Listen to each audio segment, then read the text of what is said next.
બોલો સ્વામિનારાયણ ભગવાનની જય. ભવસંભવ ભીતિ ભેદનમ સુખ સંપદ કરુણા નિકેતનમ વ્રતદાન તપઃ ક્રિયાફલમ સહજાનંદ ગુરુમ ભજે સદા.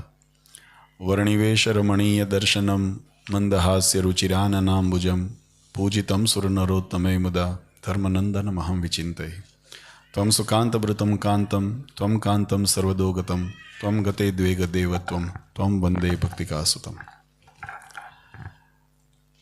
સર્વ અવતારી સર્વ કારણના કારણ આપણા સૌના મોક્ષદાતા ઈષ્ટદેવ ભગવાન શ્રી સ્વામિનારાયણ, સ્વામિનારાયણ સંપ્રદાય દક્ષિણ વિભાગ અધિષ્ઠાતા દેવ વડતાલવાસી શ્રી લક્ષ્મીનારાયણ દેવ હરિકૃષ્ણ મહારાજ, ઉત્તર વિભાગ અધિષ્ઠાતા દેવ શ્રી નરનારાયણ દેવની સ્મૃતિએ સહિત સ્વામિનારાયણ સંપ્રદાય લક્ષ્મીનારાયણ દેવ ગાદીનું યુકેની ધરતી ઉપર પ્રથમ મંદિર એવું વડતાલ ધામ પીનરને આંગણે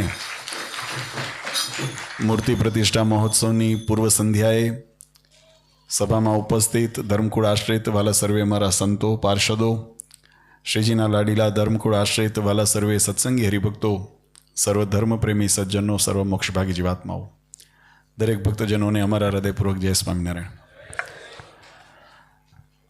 વાલા ભક્તો,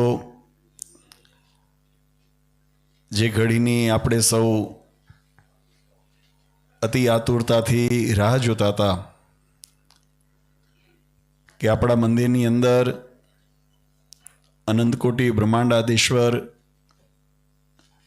ભગવાન શ્રીહરિનું મૂર્તિમંત સ્વરૂપ એ બિરાજમાન થાય અને આપણને સૌને સનાથ અને ન્યાલ કરે, એ ઘડી ગણતરીના સમયની અંદર આપણે માણવા જઈ રહ્યા છીએ. જીવનની અંદર કેટલાક ક્ષણો, કેટલીક પલો એવી હોય કે જે એને આપણે આપણા હૃદયની અંદર કંડારતા હોઈએ છીએ. ઘણા પ્રસંગો હોય યાદ કરવા જેવા ન હોય, પણ ઘણા એવા સુખદ અનુભવ થતા હોય કે જેને આપણે આ જીવન આપણે એને યાદ રાખતા હોઈએ અને એને જ્યારે જ્યારે એને સ્મૃતિમાં લઈએ અથવા તો એને યાદ કરીએ તો આપણને એ જ આનંદ અને એ જ સુખની અનુભૂતિનું આપણને આસ્વાદ પુનઃ વર્તાતો હોય છે. ભગવાન સ્વામિનારાયણે પણ વચનામૃત આદિ ગ્રંથોની અંદર એક બહુ સુંદર સિદ્ધાંત સમજાવ્યો. મહારાજ કે કદાચ જીવાત્મા સિદ્ધ દશાને પામ્યો હોય, ત્રણેય અવસ્થાની અંદર ભગવાનની સાથે સાક્ષાત વાતો કરતી સિદ્ધિને પામ્યો હોય, પણ પોતાનું જો કલ્યાણ ઈચ્છતો હોય તો એને ભગવાને જે અવતારને વિશે, જે સ્થાનકોને વિશે, જે દિવ્ય ચરિત્ર કર્યા હોય, જે લીલાઓ કરી હોય, એ લીલાઓને, એ સ્થાનોને અવશ્ય સંભાળી રાખવા.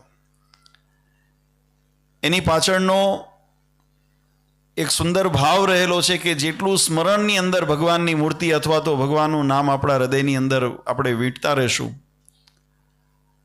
જેટલી મહારાજની મૂર્તિને આપણે વાગોળતા રહીશું, એટલું આપણા જીવાત્માને ભગવાનને ઢૂંકળું થતું હશે. અને જ્યાં જ્યાં ભગવાન વિસરાઈ જાય, વચનામૃતની અંદર પણ મહારાજને બ્રહ્માનંદ સ્વામી આદિએ જ્યારે પ્રશ્ન પૂછ્યો કે મહારાજ, ભગવાનનું અમે ભજન કરીએ છીએ, ભગવાનનું આરાધન સેવન કરીએ છીએ અથવા તો ભગવાનની જ્યારે મૂર્તિના દર્શન કરીએ ત્યારે અનેક ઘણા પ્રયાસ કર્યા પછી એ મૂર્તિની અંદર એકાગ્રચિત થાય છે. આ વાત બહુ સમજવા જેવી છે. ભગવાનના દર્શન કરતા હોઈએ ત્યારે ઘણી મહેનત કરવી પડે, ત્યારે ભગવાનની મૂર્તિની અંદર મન એકાગ્ર થતું હોય છે. પણ જગતના વિષયની સાથે એવું નથી. મહારાજને પૂછ્યું કે મહારાજ, જગતના વિષયનો અનાયાસે યોગ થયો હોય તો એ વિષય સામે આવવાથી અનાયાસે એની અંદર મનવૃત્તિ આકર્ષિત થતી હોય છે.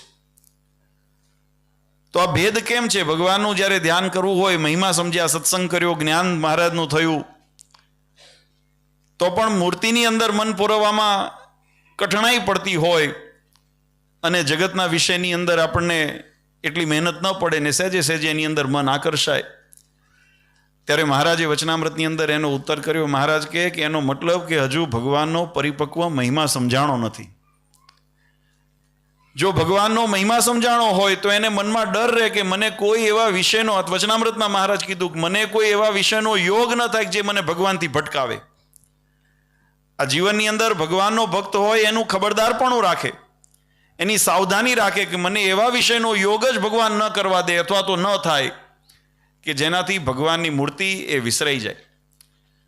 પણ છતાંય વ્યવહારિક જીવનની અંદર જ્યારે અનેક પ્રકારના કાર્યોને આપણે બધા વહન કરતા હોઈએ, જવાબદારીઓને વહન કરતા હોઈએ, કુટુંબ, પરિવાર ઇત્યાદિ વ્યવહારની કાર્યોની આપણે માટે ઘણી બધી વિટમણાઓ હોય, ત્યારે જીવાત્માએ, મહારાજે વચનામૃતમાં બહુ સુંદર સમજાવ્યું. મહારાજ કે મૂંઝાવું નહીં, કારણ કે આપણે બધા એનાથી કંઈ વિરક્ત થઈ શકીએ એવી સ્થિતિની બધાની ન હોય. તો કોઈ બળિયો જીવ હોય જેને સંસારનો સાર અસાર લાગે, જ્યારે એ જ્ઞાન દશા એટલી સિદ્ધ દશાને પામ્યો હોય, અંતરની અંદર વૈરાગ્ય મન જ્યારે અતિશય તીવ્ર થયો હોય, જગતનો રાગ મંદ થયો હોય, ત્યારે એ સ્થિતિ થાય કે જગતના વિષય વાસનાની અંદર મન ન આકર્ષાય. પણ સંસારમાં રહેલા જીવ માટે થોડું કઠણ છે. પણ ત્યારે મહારાજે એક સુંદર એનો ઉપાય બતાવ્યો. મહારાજ કે એને મૂંઝાવું નહીં, પણ એને બે આજ્ઞા કરી. મહારાજ કે એક તો દ્રઢ થઈને અમારા વર્તમાન પાળવા. મહારાજે પહેલો એનો ઉપાય બતાવ્યો, જગતના વિષય વાસના આદિથી જીવાત્માને રક્ષણ કરવું હોય તો દ્રઢ થઈને અમારા જે નિયમ છે, પંચવર્તમાન છે, એનું પાલન કરવું. બીજું મહારાજે કીધું, ભગવાનનો આશ્રય દ્રઢ કરીને રાખવો. અને ત્રીજું, ભગવાનનું મહાત્મ જ્ઞાને સહિત એ ભક્તિને અનુસરવી. આ ત્રણ જીવનની અંદર જો આપણે મજબૂતીથી રાખીએ ને તો મહારાજ કહે કે એને કદાચ કાળકર્મ માયા ગમે તેટલા ધમપછાડા કરે અથવા પ્રયત્ન કરે, પણ અમારા ભક્તોનો એ વાળ વાંકો ન કરી શકે. એની રક્ષામાં સ્વયં અમે રહ્યા છીએ.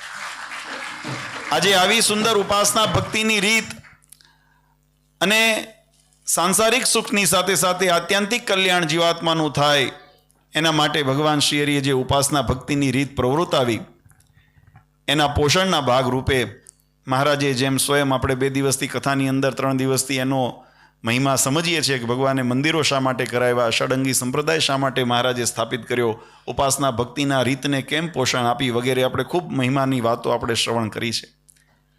પણ એક વાત વાલા ભક્તો સર્વને અમારે ભલામણ એ જ કરવાની કે હંમેશા જ્ઞાન સાધ્ય ક્યારે થાય, કોઈ પણ કરેલી વસ્તુની આપણને સિદ્ધિ ક્યારે મળે કે જ્યારે એને આત્મસાત કરીએ. જ્યાં સુધી ઉપર છલ્લી રીતે એટલે કે માત્ર વ્યવહારિક અને ઔપચારિક રીતે જો આપણે એને અનુસરણ કરીએ અથવા તો એનો યોગ કરીએ, ત્યાં સુધી એ સિદ્ધિ આપણને ગુણ કરતા નથી થતી. પણ જ્યારે એ સિદ્ધિને આપણે આત્મસાત કરીએ, જ્યારે આપણા જીવનની અંદર રહેલા એવા જે અંતઃશત્રુઓ હોય, દુર્ગુણો હોય, આપણી અંદર રહેલો કુસ્વભાવ હોય, એનો ત્યાગ કરીને ભગવાનને રાજી થાય અને ભગવાનને જે અતિ ગમે છે એવા જ્યારે નિર્માની, નિર્મોહી ઇત્યાદિ જે ભગવાનને પ્રાપ્તિના જે ગુણો છે, એવી ઉપાસના ભક્તિના માર્ગની અંદર ગુણ ગ્રહણ કરીને આપણે જ્યારે ભગવાનની ભક્તિની અંદર અગ્રેસર થઈએ ને, ત્યારે ભગવાન કહે છે કે એના ઉપર અમે અઢળક રાજી થઈએ છીએ. પછી મહારાજ કીધું કે કોઈ એક વચનામૃતમાં દ્રષ્ટાંત મહારાજે દીધું કે યુદ્ધ થતું હોય અને સામે આરબની બેરક એટલે કે એવા ખૂની જેને વ્યક્તિ માનસવાળા, જનૂની માનસવાળા વ્યક્તિઓની સાથે યુદ્ધ થતું હોય અને સામે લડવાની અંદર અમારે વાણિયા બામણ હોય, એટલે કોઈ જ્ઞાતિવાદ નથી પણ એક આ સ્વભાવની વાત છે. અમારા બ્રાહ્મણોને વાણિયા માટે એવું કહેવાય કે થોડાક પોચા હોય અમે, અને હોય ખરા કે બધા જ પરશુરામ નથી થવાતું. એટલે એ એવી જ્યારે સ્થિતિવાળા હોય અને સામે આરબની બેક હોય, ત્યારે મહારાજ કહે કે ઘણી વખત એવું બને કે યુદ્ધને જીતી ન શકે, પણ એનો ધણી છે ને, એના જે સ્વામી, એનો રાજા, એ એમ ન વિચારે કે આ આરબની બેરક સામે યુદ્ધ કરતા હારી ગયા. એ એમ વિચારે કે એને પ્રમાણિકતાથી યુદ્ધ કર્યું છે ને, ભગવાન કે એના ઉપર એ રાજી થાય. તમે જીતો કે હારો, આપણે ઘણી વખત ઘણા એવા પ્રયત્ન કરતા હોઈએ, કામ, ક્રોધ, લોભ, મદ, મોહ, માયા, ઈર્ષા, તૃષ્ણા ઇત્યાદિ અંતઃશત્રુને ડામવા પ્રયત્ન કરતા હોઈએ અને ઘણી વખત એમાં સફળતા મળે. કોઈ સંત પુરુષના આશીર્વાદ મળી ગયા હોય, આપણી પુરુષાર્થ હોય, ભગવાનનો એના ઉપર રાજીપો હોય અને આત્મબળ જેને નિષ્ઠ દૃઢ કરેલું હોય તો એને સફળતા પણ મળે. પણ નાની મોટી કચાશ રહી ગઈ હોય, પણ છતાંય જો પ્રયત્નશીલ આપણે રહીએ આપણા સ્વભાવને સુધારવા માટે, આપણા વૃત્તિઓને સુધારવા માટે, આપણે ભગવાનની અંદર વધારે હેત અને પ્રીતિ થાય એના માટે જ્યારે આપણે કાર્યશીલ રહીએ ત્યારે ભગવાન કહે છે કે જીવાત્માના ઉપર ભગવાન એના કાર્ય માત્રથી રાજી થાય છે, ફળશ્રુતિ સુધી, એના પરિણામ સુધી રાહ નથી જોતા. અને આજે એવી પ્રાપ્તિ આપણને અહીંયા પિનર લંડનને આંગણે આપણને થવા જઈ રહી છે કે જેના માધ્યમે કરીને મેં કીધું એમ બધા અવસરો આપણે જીવનની અંદર યાદ રાખવા જેવા નથી હોતા, પણ ઘણા એવા અવસરો હોય કે જેને આપણે સ્મૃતિની અંદર કંડારતા હોઈએ. એમાં મૂર્તિ પ્રતિષ્ઠા મહોત્સવ ખરેખર અમારા સર્વે માટે, અમે તો ઘણા બધા મંદિરોની પ્રતિષ્ઠાઓ કરી હોય, સંતોએ ઘણા બધા મંદિરો કરાવડાવ્યા હોય, એની અંદર આયોજનો થયા હોય, કથા વાર્તા યજ્ઞ ઇત્યાદિ કાયમ 12 મહિના ચાલુ જ હોય, કારણ કે આ તો મોક્ષનું સદાવ્રત છે. પણ છતાંય આજે પિનરને આંગણે અહીંયા તમારા બધાનો જે ઉત્સાહ, ભાવ અને જે તમારી ભક્તિનું સ્વરૂપ અમે જોયું અને એનાથી અમને જે આનંદ થયો છે ને, અમે કાયમ અને સ્મૃતિની અંદર કંડારી રાખશું. અને આપણા બધા માટે આ કંડારવાનો જ એક પ્રસંગ છે. જો અંત સમયની અંદર આમાંથી કોઈ ઝાંખી યાદ આવી જાય, આજે આવા -ડિગ્રીની અંદર બધા હરિભક્તોએ જે ઠાકોરજીની નગરયાત્રા, શોભાયાત્રાની અંદર બધા, એટલે ટુડે ડેઝ વોઝ લોંગ, કારણ કે 2 વાગ્યાથી 1 વાગ્યાથી ચાલુ છે અને હજુ પ્રસાદ લેવાનો બાકી છે, એટલે મને ખ્યાલ છે, એટલે વધારે ઉપદેશ નથી કરતો. પણ જે અહીંયા આગળ 5-5 દિવસથી શ્રીમદ સત્સંગી જીવનના માધ્યમથી ભગવાનના દિવ્ય ચરિત્રો અને લીલાઓનું આપણે શ્રવણ કર્યું, સાથે સાથે ભગવાને જીવાત્માના કલ્યાણને માટે જે આજ્ઞાઓ કરી છે, જે સિદ્ધાંતો સ્થાપિત કર્યા છે, એનું આપણે શ્રવણ કર્યું. અને એની સાથે સાથે ભગવાનની આપણે રાસોત્સવ વગેરે દ્વારા ભગવાનની ભક્તિ કરી અને એના માધ્યમથી જે કંઈ પણ પુણ્ય એનું ફળ નિર્માણ થયું હોય, હરિકૃષ્ણ મહારાજ લક્ષ્મણારાયણ દેવના ચરણારવિંદમાં અમે પ્રાર્થના કરીએ કે એ પુણ્ય ફળથી અમારા સમગ્ર લંડનની અંદર વસતા ધર્મકુળાશ્રિત તમામ ભક્તોને ભગવાન ખૂબ સુખ્યા કરે, એવી ભગવાન શ્રી હરિના ચરણારવિંદમાં પ્રાર્થના કરીએ છીએ. આવતીકાલનો સવારનો સમય શુભ મુહૂર્તની અંદર, સ્થિર લગ્નની અંદર, ભગવાનની મૂર્તિની અંદર આપણે બધાએ વેદોક્ત વિધિ દ્વારા ભગવાનનું આવાહન કરવામાં આવશે. આપણા જીવનની અંદર દરેકને મંદિરોના પ્રતિષ્ઠાના મહોત્સવના ભાગ્ય નથી હોતા. એ તો કારણ કે એક વખત મંદિર બન્યા પછી 1, 2, 3 પેઢી સુધી એ મંદિર અસ્તિત્વમાં સામાન્ય રીતે, પછી 3 પેઢીએ કદાચ જીર્ણ થાય, નવું કરીએ તો એ જુદી વસ્તુ છે. પણ 2-3 પેઢી સુધી તો એ મંદિરની અંદર પુનઃ પછી એ અવસર આપણને નથી મળતો. પણ આપણને આજે જ્યારે પિનરને આંગણે આવો દિવ્ય વડતાલ ધામ ભગવાનના મંદિરના નિર્માણ કાર્યની અંદર આપણને અવસર મળ્યો અને એમાં જે દાતાઓએ પોતાના ઉદાર ભાવથી અને શ્રદ્ધાથી જે અહીંયા આગળ નાની મોટી સેવા કરી, યજમાન પદને સ્વીકારી અથવા તો પ્રત્યક્ષ પરોક્ષ રીતે કોઈ પણ રીતે તન મન ધનથી સેવા કરી છે, એવા તમામ દાતાઓને અમે ખૂબ ખૂબ બિરદાવીએ છીએ. વધારે સમય નથી લેવો, કાલની રૂપરેખા ટૂંકમાં આપી દઉં. કાલે સવારે બરાબર 8 વાગે, ખાસ કરીને મારી સૂચન જરા સાંભળી લો એટલે બધાને એનો આ અવસર ચૂકી ન જવાય. સવારે બરાબર 8 વાગે જે ભક્તો મૂર્તિના યજમાન વગેરે અથવા તો સિંહાસનના યજમાન, કળશના યજમાન, ધજાના યજમાન જે ભક્તો થયા છે, એ બધાએ સવારે 8 વાગે યજ્ઞશાળાની અંદર અચૂક ઉપસ્થિત થઈ જવું. તમારા દ્વારા આજે અત્યારે ભગવાનનું આપણે અહીંયા આગળ શોભાયાત્રા, નગરયાત્રાને અહીંયા વિરામ આપી છે. અત્યારે ઠાકોરજીનો ધાન્યાદિવાસ, જલાદિવાસ જે વિધિ છે એ અત્યારે યજ્ઞશાળાની અંદર સંપન્ન થશે. સારા ચોઘડિયાની અંદર, સ્થિર લગ્નની અંદર મૂર્તિને મંદિરની અંદર લઈ જવામાં આવશે.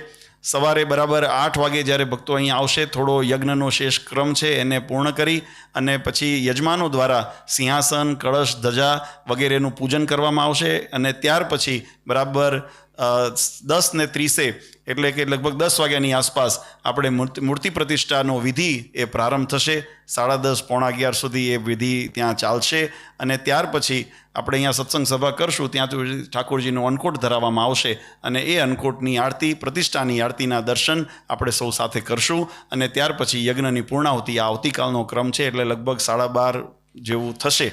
એટલે એ પ્રમાણે સવારથી બધા ભક્તો એમાં આવી જાય. પણ એક ખાસ સૂચના, હવે આજે 5 દિવસ આપણે અહીંયા સત્સંગ કર્યો, કાલે દિવસે પુરુષોની બેઠક વ્યવસ્થા એ મંદિરના હોલમાં છે, બહેનોની બેઠક વ્યવસ્થા પૂજ્ય માતુશ્રીના સાનિધ્યની અંદર આ હોલની અંદર થશે. એટલે સવારે હવે જે કોઈ પુરુષ ભક્તો આવે એ મંદિરના હોલની અંદર દર્શન કરવા જાય. સવારે એક બાજુ જ્યાં સુધી આ મંદિરનો ને યજ્ઞનો જે વિધિ ચાલતો હશે ત્યાં સુધી અમારા સંતો કથા વાર્તાનો લાભ આપશે, કીર્તન ભક્તિનો આપણે લાભ લઈશું અને ત્યાર પછી આપણે આ મૂર્તિ પ્રતિષ્ઠાના વિધિની અંદર બધા જોડાશું. તો અને છેલ્લે હું કહી દઉં, અહીંયા આગળ અમે પ્રયત્ન કર્યો, અમારા આયોજક સમિતિ સાથે જ્યારે ચર્ચા થતી હતી કે આમાં નાની મોટી સેવા તો દરેકની છે અને જેમ રામાયણની અંદર પ્રસંગ આવે છે ને કે જ્યારે ભગવાન રામચંદ્રજીએ સેતુબંધ જ્યારે બાંધ્યો ત્યારે એની અંદર મોટા મોટા પહાડો પાષાણને જ્યારે લઈને નાખવાનું કાર્ય તો વાનરો અને રીંછો દ્વારા કરવામાં આવ્યું. એક નાની ખિસકોલી હતી, એને એમ થયું કે ભાઈ આવડા મોટા કાર્યની અંદર મારું યોગદાન શું? અને એ જ્યારે થયું ત્યારે એને પ્રયત્ન તો કર્યો કે હું સેવા કરું. જઈને જાંબુવન પાસે ગયા, હનુમાનજી પાસે ગયા, નલનીલ પાસે ગયા કે મને કંઈક સેવા આપો. તો બધાએ એની શક્તિ અથવા તો એનું શરીર જોઈને બધા એને કીધું તમારાથી આ સેવા થાય નહીં. પણ છતાંય એને પોતાની બુદ્ધિ વિવેક વાપર્યો અને ખિસકોલીએ, આપણે કથા તો સાંભળી છે કે માટીની અંદર રેતીની અંદર આળોટે અને એ રેતીની અંદર આળોટી અને જઈને જ્યાં પુલની અંદર પથ્થર પાણા જ્યાં બધા નાખતા હતા એના જે હાંધા હોય, એના જે જોઈન્ટ આવે એની અંદર જઈને પોતાના શરીરને ખંખેરે અને એમ હાંધા પૂરવાનું કામ કર્યું. ત્યારે ભગવાન રામચંદ્રજી એના ઉપર આપણી સંસ્કૃતિ આપણને એમ વાર્તાની અંદર આપણે સાંભળ્યું કે ભગવાને રાજી થઈને એના ઉપર વરદ હસ્ત ફેરવ્યો. આજે પણ આપણે બીજા અહીંયા ખિસકોલીને એવા પટ્ટા હોય એવું આપણે ભારત સિવાય બીજા કોઈ જગ્યાએ જોતા નથી, પણ ભારતની અંદર આજે પણ એ ખિસકોલી ઉપર એ ભગવાનની આંગળીઓના નિશાન દેખાય છે. તો એમ આ મંદિરના નિર્માણ કાર્યની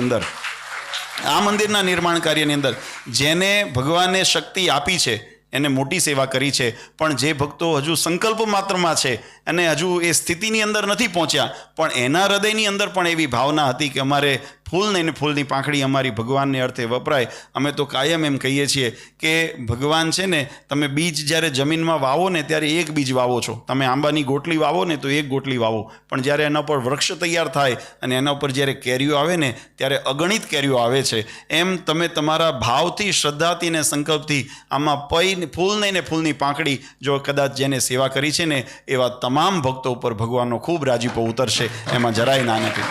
એટલે એ તન મન ધનથી જેને જેને સેવા કરી છે એવા તમામ ભક્તોને અમે ખૂબ ખૂબ બિરદાવીએ છીએ. અહીંયા બની શકે આયોજક સમિતિ કહેતા હતા કે બાપુજી બધાનું, કારણ કે આપણો સંકલ્પ મેં જેમ 2010થી શરૂ થયો હતો ત્યારથી હરિભક્તોએ યત્કિંચિત નાની મોટી સેવા લખાવવાનું કાર્ય કર્યું. પછી જ્યારે મંદિર ઉપર જ્યારે લેવાનું જગ્યાનું થયું ત્યારે ઘણાએ લોન તરીકે આપણને મદદરૂપ થયા, ઘણાએ પોતાની લોનને સેવાની અંદર કન્વર્ટ પણ કરાવી અને ઘણાએ પોતાની યથાશક્તિ, કોઈએ પોતાની રોજિંદી આવકમાંથી એ કિંચિત એક રકમ નક્કી કરીને મંદિરમાં નિયમિત આવતા ગયા. અને આ બધું એટલા માટે જરૂરી હતું કારણ કે આ દેશ એવો છે, તમે બધા અહીંયા જાણો છો કે અહીંયા દેશકાળ પ્રમાણે અમારે ત્યાં જો કરવું હોય ને તો હવે પરિસ્થિતિઓ થોડી પરિવર્તન થઈ છે, પણ અમે ઠાકોરજીને લોન લઈને ન બેહાડીએ. મહારાજે શિક્ષાપત્રીની અંદર લખ્યું કરજ કરીને કાર્ય ન કરવું.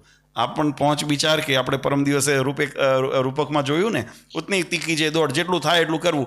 પણ દેશકાળને અનુસરીને આ દેશના નિયમ પ્રમાણે તમે કોઈ પણ પ્રોપર્ટી તમે લો તો એને મોર્ગેજ થતું હોય, બેંકની અંદરથી લોન વગેરે થતી હોય, એના પ્રોસેસ થતા હોય અને જેથી કરીને એની અંદર થાય. પણ છતાંય મહારાજે બે વાત કરી, કરજ કરીને કાર્ય ન કરવું. ત્યારે ભગવાને બીજી પણ આજ્ઞા કરી, ધર્મ કાર્યમ સત્વરમ. ધર્મ કાર્ય સત્વરે કરવું એટલે તત્કાળ કરવું. એના પર વ્યવહાર કરવો હોય ને તો વિચારીને કરવો, પણ ધર્મ કાર્ય તત્કાળ કરવું. તો આજે મંદિર જેવો સંકલ્પ હોય એનાથી મોટું ધર્મ કાર્ય, જ્યાં ધર્મ, ભક્તિ, જ્ઞાન, વૈરાગ્યનું પોષણ થાય, એનાથી વિશેષ કયું ધર્મ કાર્ય હોઈ શકે? એટલે સમિતિને સાથે ચર્ચા આગેવાન હરિભક્તો સાથે કરીને નક્કી કરવું. પૂજ્ય મહારાજશ્રીને આજ્ઞાને આશીર્વાદ લીધું કે શિક્ષાપત્રીની આજ્ઞા પ્રમાણે આ કાર્ય તત્કાળને ઉતાવળે કરવું છે, એટલે આપણે કાર્ય આરંભ કરીએ. અને દેશકાળની એવી નીતિ છે કે ત્યાં લોન વગેરેની વ્યવસ્થા કરીને આ કાર્ય થતા હોય છે, તો એને અનુસરીને કરીએ. પણ અમારો એવો સંકલ્પ હતો કે ભગવાનને દેવામાં નથી રાખવા જાજા, બરાબર? એટલે જે હરિભક્તોએ પોતાની યત્કંચિત લક્ષ્મીનો અહીંયા સદવય કર્યો છે, અત્યારે હું આજે બહુ સાચા હૃદયથી કોઈ પણ જાતના રાગ દ્વેષ વગર અમે 2010થી આવ્યા અને અમારી સાથે જે પણ સંતો આવ્યા, પાર્ષદો આવ્યા, એમને પણ પોતાની યત્કિંચિત જે પણ ભેટ હતી અહીંયા મંદિરની માટે એમને પણ અહીંયા આગળ અર્પણ કરે છે. બધાનો આભાર વ્યક્ત કરું છું. કોઈ પણ નામી અનામી જેને અમારી સાથે જે આવ્યા હોય એને બધાને અમે, કારણ કે કૃતજ્ઞ થવું મને નથી ગમતું, એટલે અમે એનો પણ આભાર વ્યક્ત કરીએ છીએ કે જેને યોગદાન પોતાનું આમાં લખાયું છે. અને એને ભલે આજે પછી જે વિચારધારા થઈ હોય, પણ જ્યારે કર્યું ત્યારે સારી ભાવના હતી. હું એ ભાવનાને યાદ કરું છું. એટલે એ ભાવનાને યાદ કરીને એ મંદિરની અંદર બધાએ પોતપોતાની જે સેવા કરી છે અને આજે એનું ફળ સ્વરૂપ આપણે જોઈએ છીએ કે આપણું મંદિર, અને હજુ થોડી ઘણી બાકી છે. એટલે તમને બધાને ઘણી વખત મારી પ્રકૃતિથી વિરુદ્ધ છે, પણ છતાંય જરૂરિયાત હતી એટલે એની અંદર હરિભક્તોને થયું હશે કે ભાઈ અહીંયા આગળ આ ચઢાવો થતો હોય તો આની અંદર જે મોટા હરિભક્તો હોય એને જ લાભ મળે, બિચારા નાના હરિભક્તોને શું થાય? પણ બાલા ભક્તો અત્યારે મંદિરને જરૂર છે અને એટલા માટે આ વ્યવસ્થા કરી છે કે જેથી કરીને કોઈને એમ ન થાય કે અમારા નાના હરિભક્તોનું. પણ એક વાત નક્કી છે કે જે ફળ એ તમે કોઈ અગ્રેસર આ સભામાં જે પહેલી લાઈનમાં બેઠા છે ને, એ પહેલી લાઈનને જેટલો મારો અવાજ પહોંચે છે ને પાછલી લાઈન સુધી એટલો જ રાજીપો પહોંચે છે. એટલે એ વસ્તુનું ખાસ અનુસંધાન રાખો. ભગવાનની દ્રષ્ટિમાં પણ જેને મોટી સેવા કરી છે એના માટે તો ભગવાન રાજી થતા જ હશે, કારણ કે ભગવાને દીધું છે તેરા તુજકો અર્પણ ક્યાં લાગે મેરા. આપણે કંઈ છાતીએ બાંધીને કંઈ મુઠ્ઠી બાંધ કે આયા જગ મેં હાથ પસારે જાએગા. આપણા કીર્તનોની અંદર કહેવાય છે નામ હરિ કા બજલે બંધે ફિર પીછે પછતાએગા. આપણને આ અવસર મળ્યો છે, આપણે મુઠ્ઠી બાંધીને બંધ મુઠ્ઠી આવ્યા હતા અને જ્યારે સંસારમાંથી જશું ત્યારે ખાલી હાથે જવાના છીએ. એટલે જેને ભગવાને દીધું છે એને ભગવાને પાછી પ્રેરણા કરી, નહીંતર તો લક્ષ્મી જલ્દી છૂટતી નથી. એમાંય આપણા સ્વામિનારાયણ વાળે બાપુજી ઘણી વખત દ્રષ્ટાંત દે છે. એક બાપુજીના મિત્ર હતા, એને બાપુજીને વાત કરીને મહારાજશ્રી ઘણી વખત દ્રષ્ટાંત દે છે કે આ તિલક ચાંદલો કરે છે ને એની વ્યાખ્યા કરે છે. એટલે એમ આપણે તો કહીએ તિલક છે વિષ્ણુપદ છે અને ચાંદલો છે લક્ષ્મીજીનું પ્રતીક છે. એટલે શ્રીયુક્ત જે પરમાત્મા વિષ્ણુ એટલે ભગવાનનું સ્વરૂપ એ આપણે લક્ષ્મીનારાયણ દેવને આપણે અહીંયા આગળ કાયમ ધારણ કરીએ છીએ. આપણા સૌભાગ્યનું ચિહ્ન છે. આ શાસ્ત્રનો મત થયો, પણ આધુનિક જણાએ એક એવો મતનો એનો કીધું કે આ જે તિલક છે ને ચીપિયો છે અને વચ્ચે જે ચાંદલો છે ને રૂપિયો છે. એટલે સ્વામિનારાયણવાળા પાકા કે જો ચીપિયામાંથી લક્ષ્મી છૂટી ન જાય, પકડી રાખજો બરાબર. આવું વ્યાખ્યા કરનારા તો જલ્દી છૂટે નહીં. પણ ભગવાને તમને પ્રેરણા કરી, તમને સદવિચાર થયો અને એ વિચારની અંદર હૃદયની અંદર રહેલા ભગવાનનો રાજીપો છે તો જ આવો આપણને સંકલ્પ થાય. એટલે જેને ભગવાને દીધું છે એને તો જે સેવા કરી છે, પણ જેને નથી દીધું એને પણ અમારા સંપ્રદાયની અંદર એક બહુ સુંદર પ્રસંગ લખાણો. મહારાજે જ્યારે ગઢપુરનું મંદિર બનાવતા ને ત્યારે મહારાજની સામે બધા મોટા મોટા ભક્તોએ આવીને, અમારા બોટાદના શિવલાલ શેઠ આદિએ આવીને કીધું કે અડધો સત્સંગ અને એક તરફ અડધામાં હું ઊભો રહીશ. મહારાજ જોબન પગીને જ્યારે વડતાલમાં મંદિર કરવાનું હતું ને ત્યારે જોબન પગે કીધું મહારાજ મારી કોઠીઓ જે ભરેલી છે ને બધું તમને કૃષ્ણાર્પણ. દાદા ખાચરને જ્યારે ગઢપુરની અંદર મંદિર કરવાનું થયું ત્યારે દાદા ખાચરે કીધું કે મારું જે પણ કંઈ છે એ સંપૂર્ણ તુલસીના પત્ર ઉપર તમને કૃષ્ણાર્પણ અર્પણ કરું છું. આવું મોટા ભક્તોએ દાન કીધું, મહારાજ રાજી થયા. પણ એમાં એક દુબળી ભટ્ટ કરીને એક બ્રાહ્મણ આવ્યા અને આવીને ભગવાનની આગળ પોતાના માથે પાઘડી બાંધી તેમાંથી એક 8 આનાની નોટ કાઢી, 8 આનાનો સિક્કો કાઢ્યો અને ભગવાનના ચરણમાં મૂક્યું. પહેલાં સંકોચ થયો મનમાં કે આ બધા લાખો હજારો રૂપિયાનું દાન કરતા હોય એમાં હું આ સિક્કો આપું તો એનું શું ગણતરી થશે? પણ છતાંય ભગવાન માટે ભાવના હતી એટલે સંકોચ કરતાં કરતાં આવ્યા અને ભગવાનના ચરણમાં મૂક્યા. મહારાજે હાથ લાંબો કરીને 8 આના હાથમાં લીધા અને મહારાજે હાથમાં લીધા અને મહારાજે જાહેર સભાની અંદર કીધું કે આજે અમારા ગોપીનાથજી મહારાજના શિખર ચડી ગયા. આ મહારાજે ત્યારે બધાએ કીધું કે મહારાજ આ મોટા મોટા ભક્તોએ દાન કર્યું તારે તમે આવું પોતાનો રાજીપો ન વરસાવ્યો અને આ દુબળી ભટ્ટે નાની સેવા કરી તો તમે એના ઉપર. ત્યારે બધાને મહારાજ કીધું કે વાલા ભક્તો જેની પાસે સગવડ હતી ને એને પોતાની મરણમૂળી હાચવીને પછી તમે દાન કર્યું છે. એટલે હું જેને દાન કર્યું એટલે ખોટું ન લગાડશો, પણ તમે સ્વાભાવિક રીતે આ બેંક બેલેન્સમાં જોઈએ કે આપણે 4-5 ફિગરમાં હોય તો 4 ફિગર સુધી નથી આવવા દીધું. આપણે ખબર પડે ને બેલેન્સ 4 ફિગરમાં કે 5 ફિગરમાં હોય ને તો આપણે બેલેન્સમાંથી એક મીંડું ઓછું થઈ જાય એવું નથી કર્યું. આપણે જે કર્યું છે એને સારું કર્યું છે. પેલા અભિનંદન, એક વખત તાળીઓના નાદથી વધાવો.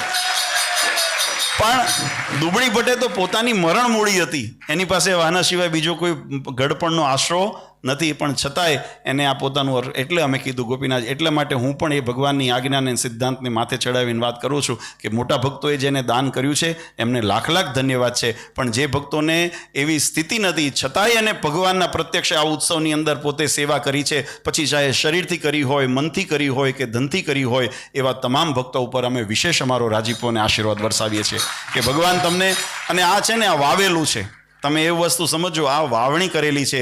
આ તમે જ્યારે લણશો ને ત્યારે તમને આનું અનેક ગણું પાછું ભગવાન આપશે. એટલે એવી વિશ્વાસ સાથે જે ભક્તોએ સેવા કરી છે એ બધાને ખૂબ ખૂબ અભિનંદન આપીએ છીએ. બધા સન્માન તો બધાના થયા છે. દરેક સમિતિ અમારા ટ્રાફિક વ્યવસ્થાથી હોય, પીરસણ વ્યવસ્થાની અંદર હોય, કિચનની અંદર હોય, યજ્ઞશાળાની સમિતિ હોય, આ મંદિરના પૂર્વના આયોજન પ્રસંગના પૂર્વના કાની અંદર જેને મંદિર રિનોવેશન કાર્યની અંદર નાની મોટી સેવા કરી છે. સિંહાસન આદિ જ્યારે આવ્યું ત્યારે એને ઉતારવામાં ફિક્સ કરવાના અમારા યુવક મંડળના મંદિરના તમામ સભ્યો અને તમામ યુવાનો કે જેને એ પોતાનું અંગત એટલે મારું કામ છે એવો ભાવ રાખીને ભગવાનના કામની અંદર જેને જેને સેવા કરી છે એ બધા યુવાનો ઉપર, હરિભક્તો ઉપર અમે ખૂબ ખૂબ રાજી અને અંતરનો આશીર્વાદ વરસાવીએ છીએ. સમય વધારે નથી લેવો. કાલનો કાર્યક્રમ મેં કીધો છે એ પ્રમાણે સવારે આપણે બરાબર 8 વાગે આપણો પ્રસંગ શરૂ થશે. એટલે બધા ભક્તો અચૂક આ દર્શનનો એક અલભ્ય લાભ છે જીવનની અંદર. હવે બીજું જ્યારે વડતાલ ધામ નિર્માણ થશે ને કદાચ આવી સેવાનો અવસર મળે ત્યારે આપણે સેવા લાભ લઈએ, પણ આ વખતે જે આપણને લાભ મળ્યો છે એને ચૂકશો નહીં. આ વખતે જે આપણને આ લાભ મળ્યો છે એને કોઈ ચૂકશો નહીં. એક દિવસ કાલે પછી પૂર્ણાહુતિ થશે. પ્રસંગની પૂર્ણાહુતિ કરશું, પણ આપણા હૃદયની અંદર સત્સંગની પૂર્ણાહુતિ કરવાની નથી. આ મંદિર કાલથી ગાજતું રહેવું જોઈએ. દર શનિ રવિએ આપણે અહીંયા આગળ સભા થાય છે, બાળ સભા થાય છે. એકાદશી આદિ જ્યારે પર્વો હોય ત્યારે યુવાનો હરિભક્તો ભેગા થઈને અહીંયા સત્સંગને કોઈ અનુષ્ઠાન, કોઈ જપ તપ આદિ કરતા હોય છે. આપણા નાના મોટા ઉત્સવ આવતા હોય. ભારતીય સનાતન દર્શન શાસ્ત્રોની અંદર, સંસ્કૃતિની અંદર જે રામનવમી હોય, જન્માષ્ટમી હોય, શિવરાત્રિ હોય, ગણેશ ચતુર્થી હોય, દિવાળી હોય, અન્નકોટ હોય, આ તમામ ઉત્સવો આપણા મંદિરમાં ભગવાન સ્વામિનારાયણે સત્સંગી જીવનની અંદર આજ્ઞા કરી છે કે આ બધા ઉત્સવો અતિ ભાવ અને શ્રદ્ધાથી ઉજવાઓ. અને એ ઉત્સવ આપણે અહીંયા મંદિરમાં ઉજવાય છે તો એની અંદર પણ બધા ભક્તો ખૂબ ઉત્સાહપૂર્વક કાયમ એનો લાભ લેજો. અને સત્સંગના રંગથી આ મંદિર કાયમ રંગાયેલું રહે અને અહીંયા આવનાર તમામ હરિભક્તો ઉપર ભગવાનનો રાજીપો કાયમ વરસતો રહે એવી ભગવાન શ્રી હરિના ચરણારવિંદમાં પ્રાર્થના કરી વિશેષ સમય ન લેતા પરમ કૃપાળુ ઈષ્ટદેવ ભગવાન શ્રી સ્વામિનારાયણ, પરમ પૂજ્ય સનાતન ધર્મ ધુરંધર આચાર્ય શ્રી અજેન્દ્ર પ્રસાદજી મહારાજ, અસો ગાદીવાળા પૂજ્ય માતુશ્રીને અમારા સમસ્ત ધર્મકુળ પરિવાર વતી આપ સૌને અંતરના આશીર્વાદ આપી મારી વાણીને વિરામ આપું. સહેજાનંદ સ્વામી મહારાજ.